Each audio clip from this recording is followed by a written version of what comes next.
Hey guys, welcome to Bangalore street food vlog. എവിടെ ചെന്നാലും ചായ എനിക്ക് മസ്റ്റാണ്. അതുകൊണ്ട് രാവിലെ തന്നെ ഒരു ചായ. ഞാൻ നേരെ തന്നെ റവ ഇഡ്ഡലിയാണ് കഴിച്ചത്. സത്യം പറയാട്ടോ, എനിക്ക് ഇഷ്ടമായില്ല. ഞാൻ ആദ്യമായിട്ട് കഴിക്കുന്നതാണ് റവ ഇഡ്ഡലി. പക്ഷെ ഞാൻ വിചാരിച്ച ഇത്രയും ടേസ്റ്റ് ഒന്നും ഈ സാമ്പാറിൻ്റെ സംഭവങ്ങൾക്കൊന്നും ഉണ്ടായിരുന്നില്ല. ആ കുറവ് ഉച്ചക്കത്തെ എൻ്റെ ഫുഡിൽ ഞാൻ തീർത്തു. നല്ല അടിപൊളി ഹൈദരാബാദി ബിരിയാണിയും പിന്നെ ചിക്കൻ ടിക്ക എന്നൊരു സംഭവം ഞാൻ വാങ്ങിച്ചിട്ടോ. അതൊക്കെ കഴിഞ്ഞ് കോളേജിൽ നിന്ന് വന്നിട്ട് നേരെ തന്നെ നല്ല ഫ്രഷ് മാംഗോ ജ്യൂസും നല്ല അടിപൊളി പാനിപ്പൂരിയും കഴിച്ചിട്ടോ. എനിക്കാണെങ്കിൽ ഭയങ്കര ഇഷ്ടമായി. നല്ല ടേസ്റ്റ് ഉണ്ടായിരുന്നു. ആക്ച്വലി ശരിക്കും ഞാനിത് പാനിപ്പൂരി കഴിക്കണമെന്നല്ല വിചാരിച്ചത്. പക്ഷെ കണ്ടപ്പോൾ കഴിക്കാതിരിക്കാൻ തോന്നിയില്ല. ഒന്നും പറയാനില്ല, അത്രയ്ക്ക് അടിപൊളിയായിരുന്നു കേട്ടോ. നോക്കണേ എൻ്റെ ഒരു അഹങ്കാരം. ഇത് കഴിഞ്ഞിട്ട് നേരെ തന്നെ ഞാൻ സ്ട്രീറ്റിലെ പാനിപ്പൂരി ടേസ്റ്റ് ചെയ്യാമെന്ന് വിചാരിച്ചിട്ട് അതെനിക്ക് 5 ഫ്ലേവർ ആയിട്ടാണ് തന്നത്. അത് നല്ല അടിപൊളിയായിരുന്നു കേട്ടോ. 5 ഫ്ലേവറിൽ എനിക്ക് ആ പുള്ളിക്കാരൻ നല്ലോണം തന്നു കഴിഞ്ഞപ്പോൾ ഞാനും അതും ആസ്വദിച്ച് തന്നെ കഴിച്ചു. ഞാൻ ആക്ച്വലി വയർ അപ്സെറ്റ് ആവുമെന്നൊക്കെ വിചാരിച്ചു. ദൈവം സഹായിച്ചിട്ട് അത് നടന്നില്ല കേട്ടോ.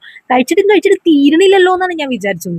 ഞാൻ ഈ കഴിച്ച ഫുഡിനൊക്കെ ക്യാഷ് ഒന്ന് ഗസ് ചെയ്യാമോ? പിന്നെ എൻ്റെ രാത്രിയിലത്തെ ഡിന്നർ എന്ന് പറഞ്ഞു കഴിഞ്ഞാൽ ഞാൻ ബാംഗ്ലൂർ വന്നു കഴിഞ്ഞാൽ ഏറ്റവും കൂടുതൽ ട്രൈ ചെയ്യുന്ന ഒരു സംഭവമാണ് എഗ് റൈസ്. അതും കൂടി കഴിച്ചു. അപ്പോൾ ഓക്കെ, ബൈ.